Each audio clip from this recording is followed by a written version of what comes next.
Welcome to triple X academy. அனைவருக்கும் வணக்கம்.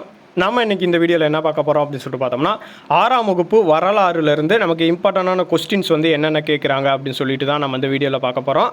அதாவது நீங்கள் டிஎன்பிசி, டிஎன்யூஎஸ்ஆர்பி குரூப் எக்ஸாம் அல்லது ஆர்ஆர்பி குரூப் டிக்கு நீங்கள் படிக்கிறதா இருந்தால் இந்த கொஸ்டின்ஸை நீங்கள் ரிவிஷன் பண்ணிக்கோங்க. இல்லை எஸ்எஸ்சி யூபிஎஸ்சி படிக்கிறேன் அப்படின்னு சொல்லிட்டு பார்த்தீங்கன்னா நீங்கள் இந்த கொஸ்டின்ஸை நீங்கள் ஸ்கிப் பண்ணிட்டு போயிடலாம். இப்போ நம்ம இந்த ரிவிஷனை பற்றின A to Z இன்ஃபர்மேஷன் தான் நம்ம பார்க்க போகிறோம். வாங்க வீடியோக்குள்ளே போகலாம். இப்போ ஃபஸ்ட்டு உங்களுக்கு பாடம் என்ன அப்படின்னு சொல்லிட்டு பார்த்தீங்கன்னா, வரலாறு என்றால் என்ன அப்படின்னு சொல்லிட்டு தான் கேட்குறாங்க. இந்த வரலாறு என்பது நமக்கு கிமு கிபி அப்படின்னு சொல்லிட்டு நமக்கு சொல்லியிருந்தாங்க. இப்போ பொது ஆண்டுக்கு முன் பொது ஆண்டு அப்படின்னு சொல்லிட்டு நமக்கு 2 தான் கொடுத்துருக்காங்க. அதாவது கிமுனா பொது ஆண்டுக்கு முன், கிபினா பொது ஆண்டு அப்படின்னு சொல்லிட்டு நமக்கு இந்த பாட புத்தகத்தில் விளக்கம் கொடுத்துருக்காங்க. நம்ம இதில் கன்ஃபியூஷன் ஆக தேவையில்லை.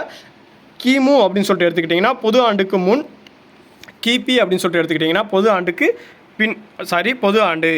இதைத்தான் நமக்கு இந்த பேட்சில் கொடுத்துருந்தாங்க. நெக்ஸ்ட்டு வரலாறு அப்படின்னு சொல்லிட்டு எடுத்துக்கிட்டிங்கன்னா அதை என்ன அப்படின்னு சொல்லிட்டு பார்த்தீங்கன்னா, கடந்த கால நிகழ்வுகளின் கால வரிசை பதிவு அப்படின்னு சொல்லிட்டு சொல்கிறாங்க. அதாவது கடந்த கால நிகழ்வுகளை நம்ம கால வரிசைப்படி, அதாவது கிமுலேருந்து கிபி வரைக்கும் நம்ம என்னென்ன கால வரிசை, அதாவது பழங்கால மனிதர்கள் எப்படி வாழ்ந்தாங்க அப்படிங்கிறத நமக்கு எடுத்துரைக்கிறது தான் வரலாறு அப்படின்னு சொல்லிட்டு சொல்லியிருக்காங்க.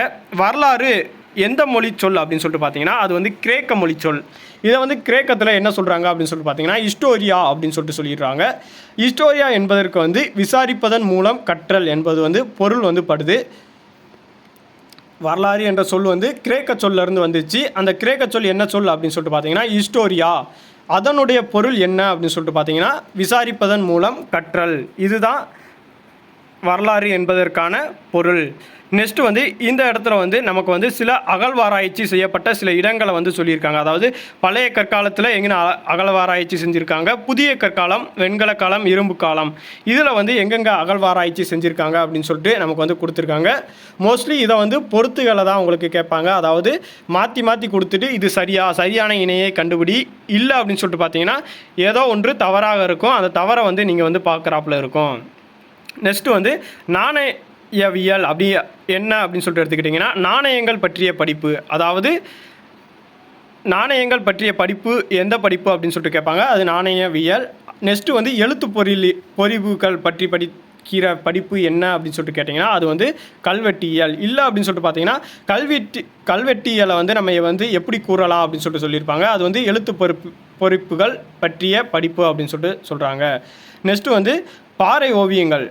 பாறை ஓவியங்கள் எதுக்கு தீட்டப்பட்டுச்சு அப்படின்னு சொல்லிட்டு பார்த்தீங்கன்னா, வேட்டையாட செல்ல முடியாத ஒரு சில நபர்கள் குகையில் இருப்பாங்க. அந்த குகையில் இருக்கிறவங்களுக்கு நாங்கள் எப்படி வேட்டையாடணும் அப்படின்னு சொல்கிறதுக்காண்டி சித்தரிக்கிறது. அதாவது அங்கே நடந்த நிகழ்வை அப்படியே இந்த இடத்துல சித்தரிக்கிறதற்காண்டி இந்த பாறை ஓவியங்கள் வரையப்பட்டிருக்கு அப்படின்னு சொல்லிட்டு நமக்கு எடுத்துரைக்கிறாங்க. இந்த பாறை ஓவியங்களில் பெரும்பாலும் எதை பற்றின ஓவியங்கள் அதிகமாக இடம்பெற்றுருந்துச்சு அப்படின்னு சொல்லிட்டு பார்த்தீங்கன்னா, விலங்குகள் பற்றிய ஒரு செய்தி தான். அதாவது விலங்குகள் பற்றிய ஒரு படம் மட்டும்தான் அதிகமான முறையில் நமக்கு வெளிப்பட்டிருக்கு. நெக்ஸ்ட் இந்த இடத்துல தொடக்க காலம், அதாவது வரலாற்று தொடக்க காலம் என்ன அப்படின்னு சொல்லிட்டு கேட்டாங்க அப்படின்னு சொல்லிட்டு பார்த்தீங்கன்னா, வரலாற்றுக்கும் முந்தைய காலத்திற்கும் இடைப்பட்ட காலம்தான் வரலாற்று தொடக்க காலம் அப்படின்னு சொல்லிட்டு நமக்கு குறிப்பிடுறாங்க.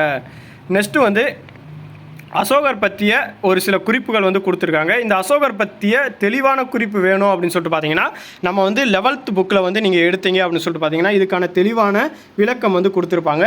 அசோகர்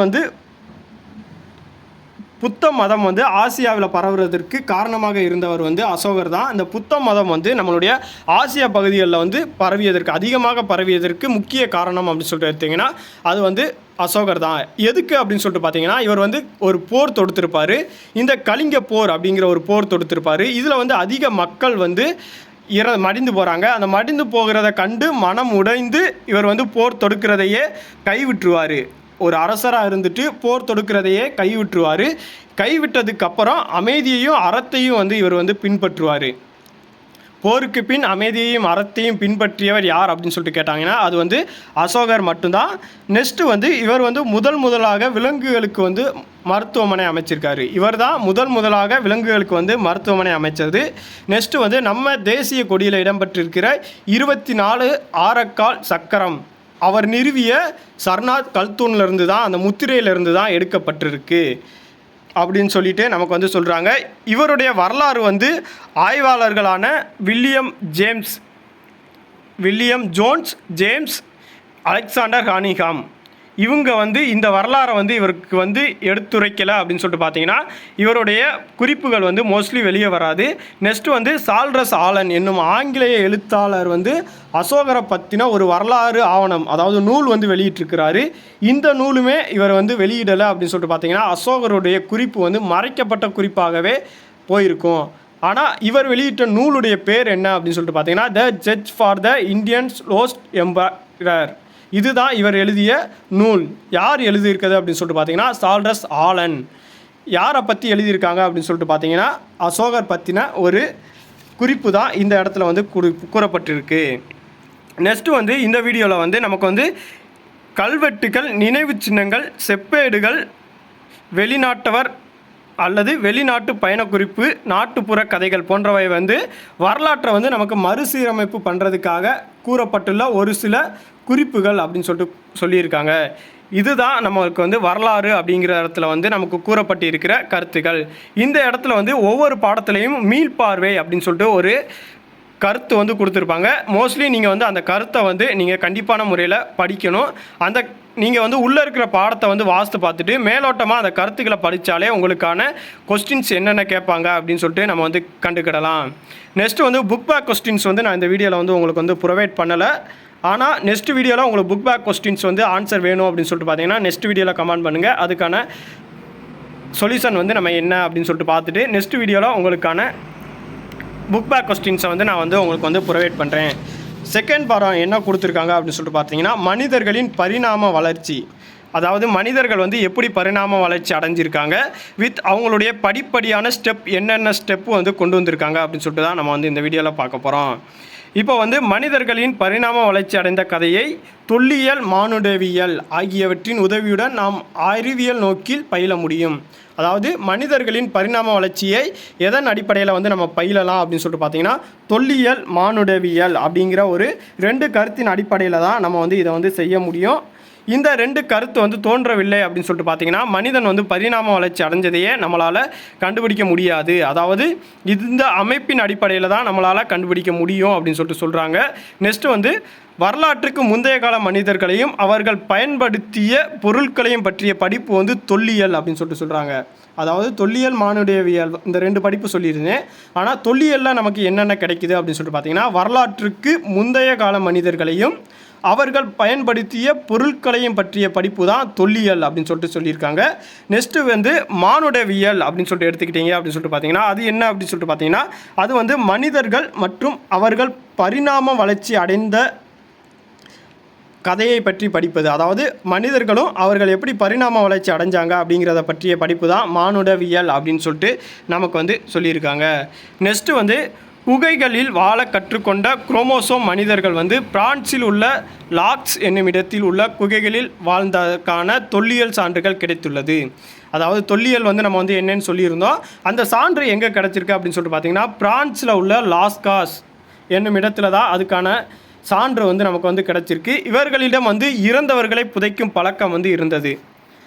நமக்கு வந்து இந்த கொஸ்டின் மோஸ்ட்லி கேட்குறாங்க, இறந்தவர்களை புதைக்கும் பழக்கம் வந்து யாருக்கிட்ட இருந்துச்சு அப்படின்னு சொல்லிட்டு கேட்குறாங்க. அதையும் நீங்கள் தெரிஞ்சு வச்சுக்கோங்க. நம்ம வந்து மானுடவியல் என்ன அப்படின்னு சொல்லிட்டு வந்து நான் முதைய சொல்லியிருந்தேன். இந்த மானுடவியல் அப்படின்னு சொல்லிட்டு பார்த்தீங்கன்னா அது வந்து 2 கிரேக்க சொல்ல இருந்து தான் நமக்கு வந்து பெறப்பட்டிருந்துச்சு. அந்த 2 கிரேக்க சொல் என்னென்ன சொல் அப்படின்னு சொல்லிட்டு பார்த்தீங்கன்னா ஆந்த்ரோபாஸ் என்பது வந்து மனிதன், லோக்கஸ் என்பது வந்து எண்ணங்கள். இந்த 2 சொல்கள்ல இருந்து தான் நமக்கு வந்து இந்த மானுடவியல் அப்படிங்கிற ஒரு சொல் வந்து நமக்கு வந்து கொடுத்துருக்காங்க. நெக்ஸ்ட்டு வந்து இவங்க வந்து என்னென்ன கற்கருவிகளை வந்து பயன்படுத்தியிருக்காங்க, வேட்டையாடுறதுக்கு வந்து இவங்க என்னென்ன பயன்படுத்தியிருக்காங்க அப்படின்னு சொல்லிட்டு தான் நம்ம இந்த வீடியோவில் பார்க்க போகிறோம். அதாவது வேட்டையாடுவதற்கு வந்து இவங்க வந்து ஆதி காலத்தில் வந்து வேட்டையாடுவதை தான் முதன்மையான தொழிலாக இவர்கள் வந்து பயன்படுத்தியிருந்தாங்க. நெக்ஸ்ட்டு வந்து ஆயுதங்கள் செய்ய வந்து அவங்க வந்து பழகிக்கிட்டாங்க. அதாவது ஆயுதங்கள் செய்ய வந்து அவங்க வந்து எப்படி பழகிக்கிட்டாங்க அப்படின்னு சொல்லிட்டு பார்த்தீங்கன்னா சிக்கிமுக்கி கல் உங்களுக்கு வந்து தெரியும். அந்த கல் தான் ஆயுதம் செய்வதற்கு ஏற்றதாக இருந்ததுனால அதை வச்சு ஆயுதங்கள் செய்ய பயன்படுத்திக்கிட்டாங்க. பழங்கால மனிதர்களிடம் வந்து 2 முறையில் வந்து வேட்டையாடி இருக்காங்க. ஒன்று வந்து குழுவாக சென்று வேட்டையாடுதல், ரெண்டாவது வந்து குழி தோண்டி அதில் வந்து விலங்குகளை சிக்க வைத்து கொண்டு வேட்டையாடுறது தான் 2 முறைகளை பின்பற்றியிருக்காங்க. நெக்ஸ்ட்டு வந்து ஆயுதங்களை அதாவது ஆயுதங்கள் செய்ய சிக்கிமுக்கி கல் மிகவும் ஏற்றதாக இருந்தது. இந்த இடத்துல உங்களுக்கு கொடுத்துருக்காங்க பாருங்களேன். சிக்கிமுக்கி கல் தான் நெருப்பு தயாரிக்கவும் இந்த ஆயுதங்கள் செய்யவும் இந்த சிக்கிமுக்கி கல் தான் நமக்கு வந்து அதிக அளவில் பயன்பட்டிருக்கு அப்படின்னு சொல்லியிருக்காங்க. நெக்ஸ்ட்டு வந்து தீப்பெட்டி, அதாவது நம்ம இப்போ சிக்கிமுக்கி கல்லை வச்சு நெருப்பு வந்து கண்டுபிடிச்சாங்க. இந்த நெருப்பு கண்டுபிடிக்கிறதுக்கு முன்ன என்ன அப்படின்னு சொல்லிட்டு பார்த்தீங்கன்னா, நம்ம நீலகிரி மாவட்டத்தில் இருக்க சில கிராமங்களில் வந்து தீப்பெட்டி, இப்போ இருக்கிற தீப்பெட்டியை பயன்படுத்தாமலே ஒரு சில கிராமங்களில் வந்து நெருப்பை வந்து உருவாக்குறாங்க. அதாவது தீப்பெட்டியை பயன்படுத்தாமல் நெருப்பை உருவாக்கும் பழக்கம் நீலகிரி மாவட்டத்தில் உள்ள சில கிராமங்களில் வந்து இன்றைக்கும் இருக்குது அப்படின்னு சொல்லிட்டு தான் நமக்கு வந்து சொல்கிறாங்க. இந்த பாறை ஓவியங்கள் எங்கெங்கே கிடச்சிருக்கு அப்படின்னு சொல்லிட்டு பார்த்தீங்கன்னா, விழுப்புரம் கீழ்வலை, அதாவது விழுப்புரம் அப்படின்னு சொல்லிட்டு எடுத்துக்கிட்டிங்கன்னா கீழே அப்படின்னு சொல்லிட்டு நான் வச்சுக்கோங்க. மதுரை வந்து எல்லாருக்குமே தெரியும், உசிலம்பட்டி. மதுரை அப்படின்னு சொல்லிட்டு எடுத்துக்கிட்டிங்கன்னா எல்லாருக்குமே உசிலம்பட்டி அப்படிங்கிறது வந்து தெரியும். கோவையில் வந்து குமுதிபதி மாவடைப்பு, இந்த 2 இடத்துல வந்து கிடச்சிருக்கு கோவையில். நெக்ஸ்ட்டு வந்து பொறிவரை, அதாவது நீலகிரியில் வந்து பொறிவரை கரிக்கையூர் அப்படிங்கிற ஊரில் வந்து நமக்கு வந்து இந்த பாறை ஓவியங்கள் வந்து அதிகமான அளவு வந்து நமக்கு வந்து கிடச்சிருக்கு அப்படின்னு சொல்லியிருக்காங்க. நெக்ஸ்ட்டு வந்து இப்படி அலைஞ்சு தெரிஞ்ச மனிதர்கள் வந்து ஒரு இடத்த பார்த்து வந்து அவங்க வந்து அமர்றாங்க. இந்த ஒரு இடம் என்ன அப்படின்னு சொல்லிட்டு பார்த்தீங்கன்னா நதிக்கரை அப்படின்னு சொல்கிறாங்க. இந்த நதிக்கரையை எதுக்கு தேர்ந்தெடுக்கிறாங்க அப்படின்னு சொல்லிட்டு பார்த்தீங்கன்னா, வளமான மண் வித் நீர்ப்பாசனத்துக்கு தேவையான நீர் வித் என்ன அப்படின்னு சொல்லிட்டு பார்த்தீங்கன்னா, அவங்க வந்து குடிசை அமைத்து பழகிறதுக்கு நல்லதொரு மேய்ச்சல் இடம் அப்படின்னு சொல்கிறாங்க. அதாவது எருதுகளை வந்து இந்த பழங்கால மனிதன் வந்து பழக்கப்படுத்துகிறான். அதன் மூலியமாக வந்து விவசாயம் வந்து அந்த இடத்துல வந்து ஒரே இடத்துல அமர்றது வந்து தென்படுது அப்படின்னு சொல்லியிருக்காங்க. இதோட இந்த பண்டை கால பாரம்பரிய, அதாவது பண்டைய மனிதர்கள் வந்து எப்படி பரிணாம வளர்ச்சி அடைஞ்சிருக்காங்க அப்படிங்கிறத வந்து நம்ம பார்த்துக்கிட்டோம். நெக்ஸ்ட்டு வந்து இந்த பரிமாண வளர்ச்சியில் எப்படி நாகரிகம் வந்து தோன்றுச்சு, என்னென்ன நாகரிகம் வந்து தோன்றியிருக்கு அப்படின்னு சொல்லிட்டு தான் நம்ம அந்த வீடியோவில் பார்க்க போகிறோம். சிந்துவெளி நாகரிகம் 3வது டாபிக் வந்து நமக்கு கொடுத்துருக்கிறது என்ன அப்படின்னு சொல்லிட்டு பார்த்தீங்கன்னா சிந்துவெளி நாகரிகம். இதில் வந்து என்னென்ன நாகரிகம் கொடுத்துருக்காங்க அப்படின்னு சொல்லிட்டு பார்த்தீங்கன்னா, மெசொப்பொட்டேமியா நாகரிகம், சீனா நாகரிகம், எகிப்து நாகரிகம், சிந்துவெளி நாகரிகம். இந்த சிந்துவெளி நாகரிகம் அப்படின்னு சொல்லிட்டு எடுத்துக்கிட்டிங்கன்னா எந்த ஆண்டுலேருந்து எந்த ஆண்டு வர அப்படின்னு சொல்லிட்டு பார்த்தீங்கன்னா 3300லேருந்து 1900, அதாவது 3300 வந்து இந்த சிந்துவெளி நாகரிகம் வந்து ஆரம்பிக்குது. அதுவே வீழ்ச்சி அடைந்தது எப்போ அப்படின்னு சொல்லிட்டு பார்த்தீங்கன்னா 1900 வந்து இந்த சிந்துவெளி நாகரிகம் வந்து வீழ்ச்சி அடையுது. ஃபஸ்ட்டு வந்து உங்களுக்கு வந்து மெசொப்பொட்டேமியா நாகரிகம் தான், அதுதான் மிகவும் பழமையான நாகரிகம். 3500 ஆண்டுகளுக்கு முன் தோன்றியது, அதையும் நீங்கள் பார்த்துக்கோங்க. எகிப்து நாகரிகம் வந்து 3100, சீனா நாகரிகம் அப்படின்னு சொல்லிட்டு பார்த்தீங்கன்னா அது வந்து 1700. இதுதான் கால வரிசை பதிவேடு. ஃபஸ்ட்டு வந்து உங்களுக்கு வந்து மிக பழமையான நாகரிகம் அப்படின்னு சொல்லிட்டு எடுத்துக்கிட்டிங்கன்னா அது வந்து உங்களுக்கு வந்து மெசொப்பொட்டேமியா நாகரிகத்தை தான் மிக பழமையான நாகரிகம் அப்படின்னு சொல்கிறாங்க. இந்த மெசொப்பொட்டேமியா நாகரிகத்தில் வந்து என்னென்ன கொஸ்டின்ஸ் வந்து நமக்கு கேட்குறாங்க அப்படின்னு சொல்லிட்டு பார்த்தீங்கன்னா, முதலாக வந்து நமக்கு வந்து இரும்பு பாதை எந்த ஆண்டு அமைக்கப்பட்டுச்சு அப்படின்னு சொல்லிட்டு பார்த்தீங்கன்னா, அதாவது இந்த சிந்துவெளி நாகரிகத்தில் வந்து என்னென்ன அமைக்கப்பட்டுச்சு அப்படின்னு சொல்லிட்டு பார்த்தீங்கன்னா, முதல் ரயில் பாதை வந்து கிபி 1856 ஆண்டு வந்து இந்த ரயில் பாதை அமைக்கிறாங்க. எந்த இடத்துல அமைக்கிறாங்க அப்படின்னு சொல்லிட்டு பார்த்தீங்கன்னா, லாகூர்லேருந்து கரன்சிக்கு வந்து இந்த ரயில் பாதை வந்து அமைக்கப்படுகிறது. யாரோட உதவியோடு அமைக்கப்படுகிறது அப்படின்னு சொல்லிட்டு பார்த்தீங்கன்னா, ஜான் மார்ட்டில் அப்படின்னு சொல்லிட்டு அவர் வந்து அமைக்கிறாரு. அப்போது இந்த செங்கல் திட்டுக்கள் வந்து கண்டுபிடிக்கிறாங்க. இது என்ன செங்கல் திட்டுக்கள் அப்படின்னு சொல்லிட்டு அவர் வந்து கண்டுக்காமல் அந்த ரயில் பாதைக்கு இடையில வந்து இந்த செங்கல் திட்டுக்களை வந்து பயன்படுத்திடுறாரு. அதனால நம்ம வந்து இந்த கரப்பா நாகரிகம் இருக்கிறத வந்து கண்டுபிடிக்கல. அதுவே கிபி, அதாவது 1920 அதில் வந்து தொல்பொருள் ஆய்வாளர்கள் வந்து கரப்பா மொகஞ்சதாரோ நகரங்களுக்கு அகழ்வாராய்வு செய்ய ஆரம்பித்தனர். இந்த கரப்பாக்கும் மொகஞ்சதாரோவுக்கும் அகழ்வாராய்வு செய்ய ஆரம்பித்த ஆண்டு அப்படின்னு சொல்லிட்டு பார்த்தீங்கன்னா 1920 வந்து அகழ்வாராய்ச்சி செய்ய ஆரம்பிக்கிறாங்க. இந்த நாகரிகம் என்ற சொல் வந்து பண்டைய லத்தீன் சொல்ல இருந்து தான் இந்த நாகரிகம் அப்படிங்கிற சொல் வந்து பெறப்பட்டுச்சு. ஆனால் இந்த லத்தீன் சொல் எந்த சொல்லிருந்து, அதாவது லத்தீனில் இருக்கிற எந்த சொல்லிருந்து நாகரிகம் வரப்பட்டுச்சு அப்படின்னு சொல்லி பார்த்தீங்கன்னா சிவிஸ் அப்படிங்கிறாங்க. அந்த சிவிஸ் என்பதற்கு பொருள் என்ன அப்படின்னு சொல்லிட்டு பார்த்தீங்கன்னா நகரம். இந்த இடத்துல உங்களுக்கு பார்த்தாலே உங்களுக்கு தெரியும். நாகரிகம் என்ற சொல் பண்டைய லத்தீன் மொழி சொல்லான சிவிஸ் என்பதிலிருந்து வந்தது. இதன் பொருள் வந்து நகரம் அப்படின்னு சொல்லிட்டு நமக்கு வந்து சொல்கிறாங்க. நெக்ஸ்ட் வந்து கீழே வந்து நிலத்தடியை இந்த ஹரப்பா மொஹஞ்சதாரோ இருக்கிறத கண்டுபிடிச்சப்ப கீழே வந்து என்ன பண்ணுறாங்க, நிலத்தடியை ஆய்வு செய்ய வந்து காந்தப்புல வருடி அப்படின்னு சொல்லிட்டு பயன்படுத்துகிறாங்க. அதாவது நிலத்தடியை ஆய்வு செய்ய பயன்படுத்தப்படும் கருவி என்ன அப்படின்னு சொல்லிட்டு பார்த்தீங்கன்னா காந்தப்புல வருடி. நெக்ஸ்ட் வந்து எஞ்சிய தொல்பொருள் புதையுண்டு இருக்கிறனவா, அதாவது கீழே வந்து எதுவும் தொல்லியல் பொருட்கள் வந்து புதைஞ்சிருக்கா அப்படிங்கிறத வந்து அதாவது கண்டுபிடிக்கிறதுக்கு வந்து ரேடார் அப்படிங்கிற ஒரு கருவி வந்து பயன்படுத்தப்படுகிறது. இந்த ரெண்டுமே நமக்கு வந்து இம்பார்ட்டண்டான கொஸ்டின் தான் கேட்பாங்க, அதையும் நீங்கள் பார்த்துக்கோங்க. இந்த நாகரிகம் வந்து எந்த ஆண்டு வந்து நமக்கு வந்து சொல்கிறாங்க அப்படின்னு சொல்லிட்டு பார்த்தீங்கன்னா ஜான் மார்ட்டின் வந்து ஹரப்பாவுக்கும் மொஹஞ்சதாரோவிற்கும் இடையே பொதுவான அம்சங்கள் இருப்பதை வந்து 1924 வந்து கண்டுபிடிக்கிறாரு. 1924 வந்து இந்த ரெண்டு நாகரிகத்துக்கும் இடையே ஒரு பொதுவான அம்சம் இருக்குது அப்படின்னு சொல்லிட்டு கண்டுபிடிக்கிறாங்க. நெக்ஸ்ட் வந்து இந்த கால வரிசை எந்தெந்த காலம் அப்படின்னு சொல்லிட்டு பார்த்தீங்கன்னா வெண்கல காலம் அப்படின்னு சொல்லிட்டு சொல்கிறாங்க. இந்த நாகரிகம் வந்து 3300 1900 முடிய நமக்கு வந்து சொல்லியிருந்தேன். இது வந்து எப்படி கண்டுபிடிச்சிருக்காங்க அப்படின்னு சொல்லிட்டு பார்த்தீங்கன்னா கதிரியக்க கார்பன் வயது கணிப்பாய்வு.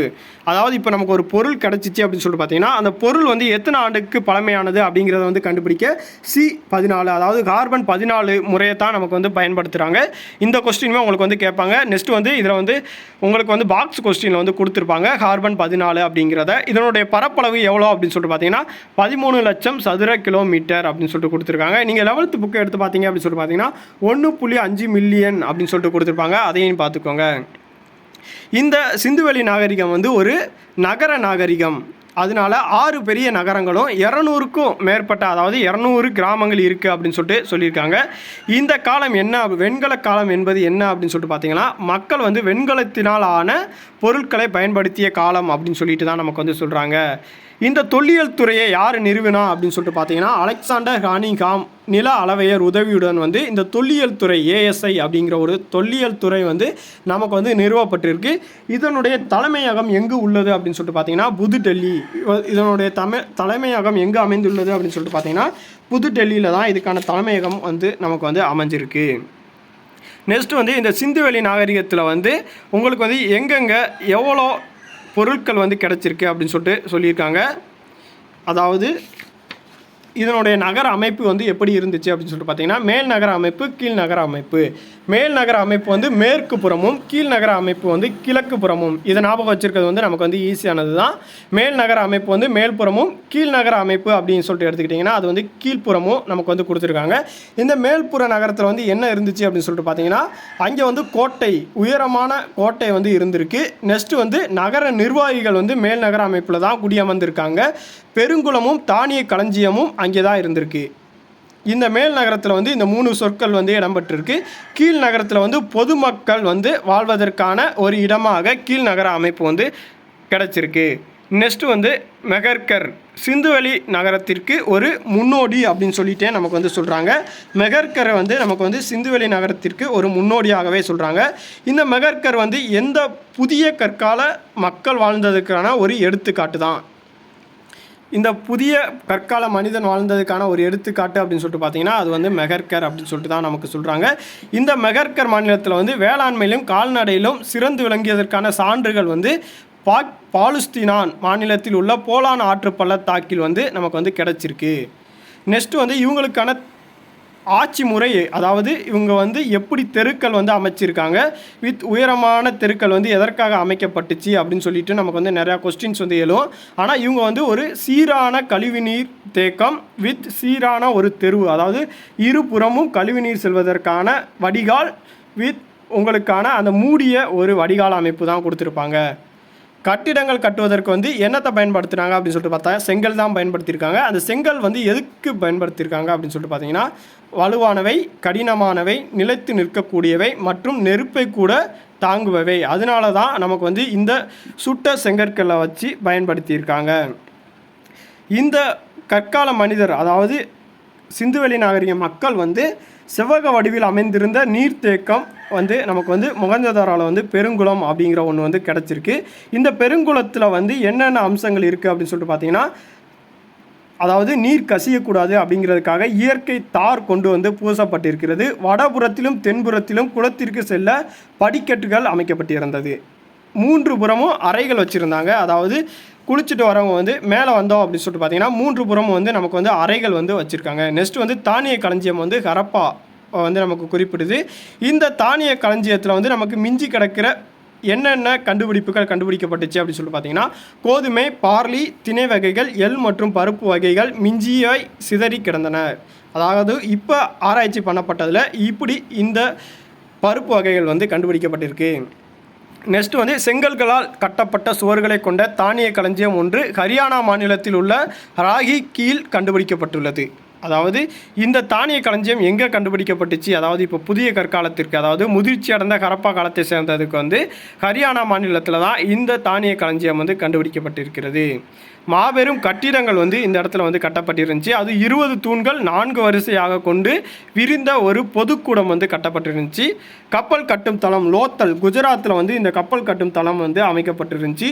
தொல்லியல் நுட்பம் அப்படின்னு சொல்லிட்டு எடுத்திங்கன்னா, அதாவது மிக சிறிய அளவுகளை அளக்கக்கூடிய 1704 மில்லிமீட்டர் வரை அளவிடக்கூடிய அளவுகோல் வந்து இந்த இடத்துல வந்து கண்டுபிடிக்கப்பட்டிருந்துச்சு. மனிதர்களால் முதலில் கண்டுபிடிக்கப்பட்ட மற்றும் பயன்படுத்தப்பட்ட உலோகம் என்ன அப்படின்னு சொல்லிட்டு பார்த்தீங்கன்னா, அது வந்து செம்பு தான். அதையும் நீங்கள் பார்த்து வச்சுக்கோங்க. மொகஞ்சதாரோவில் வந்து வெண்கலத்திலான ஒரு பெண் சிலை வந்து கண்டுபிடிக்கப்பட்டிருந்துச்சு. இந்த பெண் சிலைக்கான பேர் அப்படின்னு சொல்லிட்டு பார்த்தீங்கன்னா நடன மாது அப்படின்னு சொல்லிட்டு தான் நமக்கு வந்து சொல்லியிருக்காங்க. இந்த பெண் சிலை வந்து இதை வந்து பார்த்தவர் யார் அப்படின்னு சொல்லிட்டு பார்த்தீங்கன்னா சார்ஜான் மார்ஸ்டில்.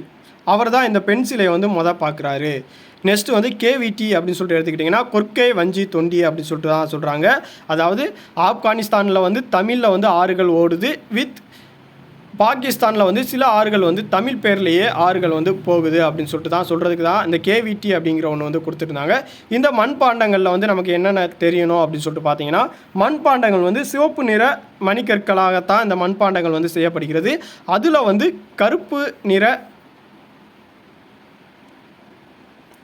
நிற அணிகலனால் அதை வந்து அலங்கரிச்சிருக்காங்க. அதாவது மண்பாண்டங்கள் வந்து சிவப்பு நிறத்தில் இருக்கும், அதை அலங்கரிக்கிறதுக்கு வந்து கருப்பு நிறம் அப்படின்னு சொல்லிட்டு சொல்லியிருக்காங்க. நெக்ஸ்ட் வந்து சிந்துவெளி மக்கள் இரும்பு மற்றும் குதிரையை அறிந்திருக்கவில்லை. சிந்துவெளி மக்கள் ஆவரணம் செய்ய சிவப்பு நிற மணிக்கற்களையே பயன்படுத்தினார்கள். அதாவது சிந்துவெளி மக்கள் வந்து எதை அறிஞ்சிருக்கலை அப்படின்னு சொல்லிட்டு பார்த்தீங்கன்னா, இரும்பின் பயனையும் குதிரையையும் அறிஞ்சிருக்கலை. இவர்கள் வந்து அலங்கார பொருட்கள் வந்து செய்ய வந்து சிவப்பு நிற மணிக்கற்களையே பயன்படுத்தியிருந்தாங்க. அதையும் பார்த்துக்கோங்க. பொம்மைகள் செய்கிறதுக்கு வந்து நமக்கு வந்து தெரியும். அந்த பொம்மைகள் செய்கிறதுக்கு வந்து சிவப்பு நிற மண்களையும், அதாவது செம்மண்ணையும் வித் அதில் அலங்காரம் பண்ணுறதுக்கு கருப்பு நிற மைக்களையும் பயன்படுத்தியிருந்தாங்க. இந்த சிந்துவெளி நாகரிகம் வந்து எப்போ அழிய தொடங்குச்சு அப்படின்னு சொல்லிட்டு பார்த்தீங்கன்னா 1900 ஆண்டில் தான் இந்த சிந்துவெளி நாகரிகம் வந்து அழிய தொடங்குச்சு. அதுக்கான காரணங்கள் என்ன அப்படின்னு சொல்லிட்டு பார்த்தீங்கன்னா, ஆற்றுக்கரையில் உள்ள ஏற்பட்ட வெள்ளப்பெருக்கு, சுற்றுச்சூழல் மாற்றம், நெக்ஸ்ட்டு வந்து படையெடுப்பு. அதாவது நீங்கள் நெக்ஸ்ட்டு பார்த்தீங்க அப்படின்னு சொல்லிட்டு பார்த்தீங்கன்னா வேத காலம் அப்படின்னு சொல்லிட்டு ஒரு காலம் வரும். அதில் வந்து ஆரியர்கள் வருவாங்க. அந்த ஆரியர்களுடைய படையெடுப்பு. நெக்ஸ்ட்டு வந்து இயற்கை சீற்றங்கள், அதாவது மழை வெயில் அப்படின்னு சொல்லிட்டு இயற்கை சீற்றங்கள் வித் காலநிலை மாற்றத்தாலையும் காடுகள் வந்து அந்த இடத்துல அழிக்கப்பட்டதுனாலையும் நமக்கு வந்து சொல்லியிருக்காங்க. நெக்ஸ்ட்டு வந்து முதல் எழுத்து வடிவத்தை வந்து கண்டுபிடிச்சவங்க யார் அப்படின்னு சொல்லிட்டு பார்த்தீங்கன்னா சுமேரியர்கள் தான் எழுத்து வடிவத்தை வந்து கண்டுபிடிச்சிருக்காங்க. அவங்க கண்டுபிடிக்கலை அப்படின்னு சொல்லிட்டு பார்த்தீங்கன்னா இந்த எழுத்து வடிவம் வந்து நமக்கு வந்து கிடைச்சிருக்காது.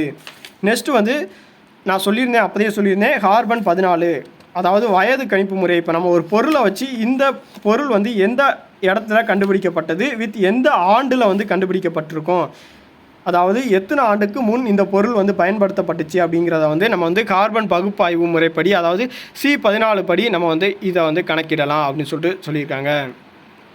நெக்ஸ்ட்டு வந்து இந்த பாடம் வந்து இதோட முடியுது. நெக்ஸ்ட்டு வந்து நமக்கு வந்து கொடுக்குறது என்ன அப்படின்னு சொல்லிட்டு பார்த்தீங்கன்னா சங்க காலம், அதாவது தமிழ்நாட்டில் பண்டைய நகரங்கள் அப்படின்னு சொல்லிட்டு எடுத்துக்கிட்டீங்க. பண்டைய நகரங்கள் அப்படின்னு சொல்லிட்டு எடுத்தாலே நமக்கு யார் ஞாபகத்துக்கு வருவா, சேர சோழ பாண்டியர் தான் நமக்கு வந்து ஞாபகத்துக்கு வருவாங்க. அவங்க வந்து இந்த பண்டைய நாகரிகத்தில் வந்து என்னென்ன கொஸ்டின்ஸ் வந்து, அதாவது என்னென்ன ஆட்சி செஞ்சாங்க, அதில் வந்து பண்டைய நகரங்கள் என்னென்ன நமக்கு கொடுத்துருக்காங்க அப்படிங்கிறத மட்டும்தான் நம்ம இந்த வீடியோவில் பார்க்க போகிறோம்.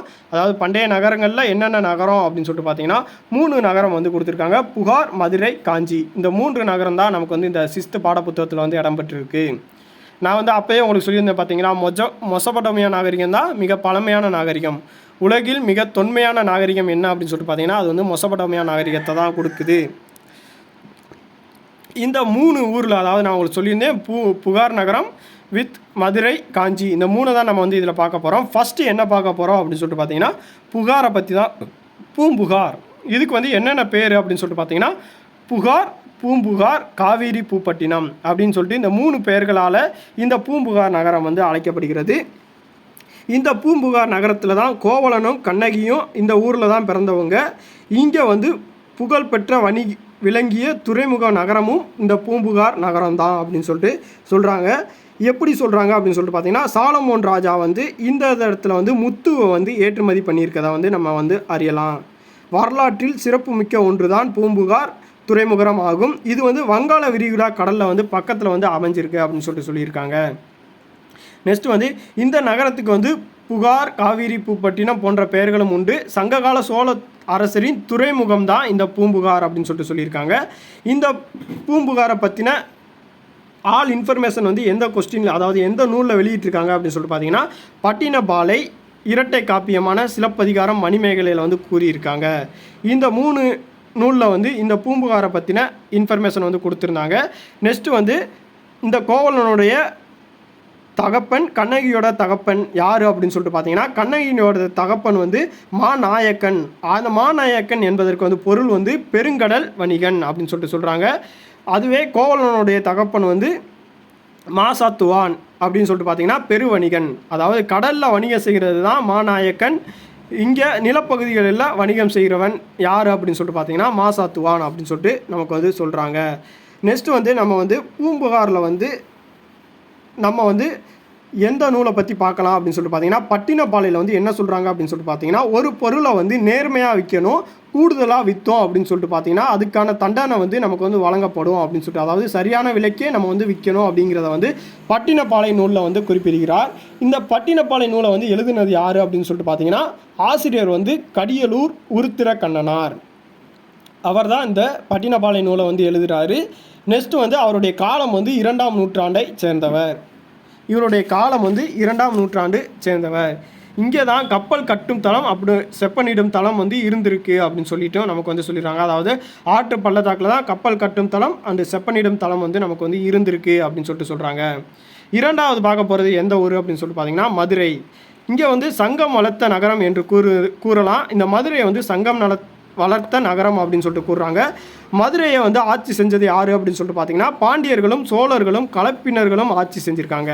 3 பேர் வந்து இந்த மதுரையை வந்து ஆட்சி செஞ்சுருக்காங்க. யார் யார் அப்படின்னு சொல்லிட்டு பார்த்தீங்கன்னா சோழர்கள், பிற்கால பாண்டியர்கள் வித் கலப்பினர்கள். இந்த 3 பேர் வந்து நம்ம வந்து இந்த பாண்டிய நகரத்தை, அதாவது மதுரை நகரத்தை வந்து ஆட்சி செஞ்சுருக்காங்க.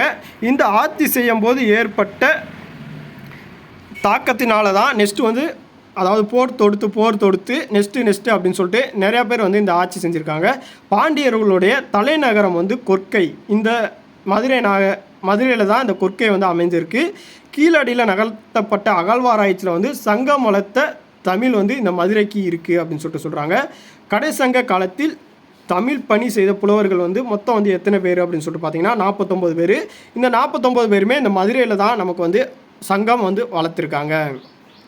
நெக்ஸ்ட் வந்து இந்த மதுரை வந்து தூங்கா நகரம் அப்படின்னு சொல்லிட்டு அழைக்கப்படுகிறது. எதுக்கு அழைக்கப்படுது அப்படின்னு சொல்லிட்டு பார்த்தீங்கன்னா 4 அங்காடி அங்கங்காடி அப்படின்னு சொல்லிட்டு 2 அங்காடி வந்து செயல்படுகிறது. அதாவது பகல் நேரத்துலேயும் சந்தை வந்து இருக்கும், இரவு நேரத்துலேயும் வந்து சந்தை வந்து இருக்கும் அப்படின்னு சொல்லிட்டு சொல்கிறாங்க. அதாவது இரவு நேரத்தில் வந்து பெண்கள் வந்து எந்த விதமான பிரச்சனையும் இல்லாமல் போய் காய்கறி வாங்கி வீட்டில் வந்து வந்திருப்பாங்க. அதாவது சந்தையில் வந்து போய் காய்கறி வாங்கிட்டு வருவாங்க அப்படிங்கிற ஒரு பழமொழி வந்து அந்த இடத்துல கொடுத்துருந்தாங்க. அதனால ஆலங்காடி நாலங்காடி அப்படின்னு சொல்லிட்டு 2 அங்காடி இருந்ததுனால இந்த நகரம் வந்து தூங்கா நகரம் அப்படின்னு சொல்லிட்டு அழைக்கப்படுகிறது. நெக்ஸ்ட் வந்து இங்கே வந்து ரோமானிய நாணயங்கள் தயாரிக்கும் தொழிற்சாலை வந்து அமைஞ்சிருக்கு அப்படின்னு சொல்லிட்டு சொல்லியிருக்காங்க. ரோமானிய நாணயங்கள் தயாரிக்கும் தொழிற்சாலை வந்து மதுரையில் இருக்குது அப்படின்னு சொல்லிட்டு கண்டறியப்பட்டிருக்கு. நெக்ஸ்ட் வந்து கிரேக்க வரலாற்று ஆசிரியர் மெகஸ்தனிஸ் குறிப்புகளில் மதுரையை பற்றிய தகவல்கள் உண்டு. அதாவது வரலாற்று ஆசிரியர் வந்து மெகஸ்தனிஸில் வந்து மதுரையை பற்றிய குறிப்பு வந்து கொடுத்துருக்காங்க. நெக்ஸ்ட் வந்து காஞ்சியை பற்றின இன்ஃபர்மேஷன் வந்து பார்ப்போம். காஞ்சி வந்து கல்விகளின் நகரம், ஏரிகளின் நகரம் அப்படின்னு சொல்லிட்டும் நமக்கு வந்து இந்த காஞ்சியை வந்து சொல்கிறாங்க. காஞ்சிகளில் சிறந்தது காஞ்சி என்று அப்படி கூறினவர் வந்து காளிதாசர். கல்வியில் கரை இல்லாத காஞ்சி அப்படின்னு கூறினவர் வந்து திருநாவுக்கரசர். 7 புனித ஸ்தலங்களில் வந்து காஞ்சியும் ஒன்று அப்படின்னு சொல்லிட்டு கூறினவர் வந்து யுவான் சுவாங் அப்படிங்கிறவர் தான். 7 அதிசயங்களில் இதுவும் ஒன்று அப்படின்னு சொல்லிட்டு கொடுத்துருக்காங்க. நெக்ஸ்ட்டு வந்து இந்த ஆட்சி செய்த இடங்கள் என்னென்ன அப்படின்னு சொல்லிட்டு நமக்கு வந்து கொடுத்துருக்காங்க. சேர நாடு வந்து யார் யார், இப்போ இருக்கிற இடங்கள் என்ன, சோழ நாடுக்கு வந்து அப்போ இருந்தது என்ன, பாண்டிய நாடுக்கு வந்து இப்போ வந்து நம்ம எந்தெந்த இடத்த குறிக்குது அப்படின்னு சொல்லிட்டு நமக்கு வந்து கொடுத்துருக்காங்க. இதுதான் இதை பற்றின இன்ஃபர்மேஷனு. வேறு எதுவும் உங்களுக்கு வந்து கொஸ்டின் இருக்குது அப்படின்னு சொல்லிட்டு பார்த்தீங்கன்னா நம்மளுடைய கமெண்ட் பாக்ஸில் கமெண்ட் பண்ணிடுங்க. இதில் வந்து தகவல் பேலையில் உங்களுக்கு ஒன்று கொடுத்துருக்காங்க பாருங்களேன். சோழ நாடு சோறு உடைத்து, பாண்டிய நாடு முத்துடைத்து, சேர நாடு வேலை உடைத்து, தொண்டை நாடு சான்றோர் உடைத்து. தொண்டை நாட்டில் தானே அதிகமான சான்றோர்கள் வந்து காணப்படும், அதாவது தமிழ் சான்றோர்கள் வந்து உருவாக்கப்படுகிறார்கள் அப்படின்னு சொல்லிட்டு நமக்கு வந்து கொடுத்துருக்காங்க. வேறு எதுவும் இருந்துச்சு அப்படின்னு சொல்லிட்டு பார்த்தீங்கன்னா நம்மளுடைய கமெண்ட் பாக்ஸில் கமெண்ட் பண்ணிடுங்க. நெக்ஸ்ட் வந்து 2ஆம் பருவத்தை பற்றின இன்ஃபர்மேஷன் வந்து நம்ம நெக்ஸ்ட் வீடியோவில் ப்ரொவைட் பண்ணுவோம். நன்றி, வணக்கம்.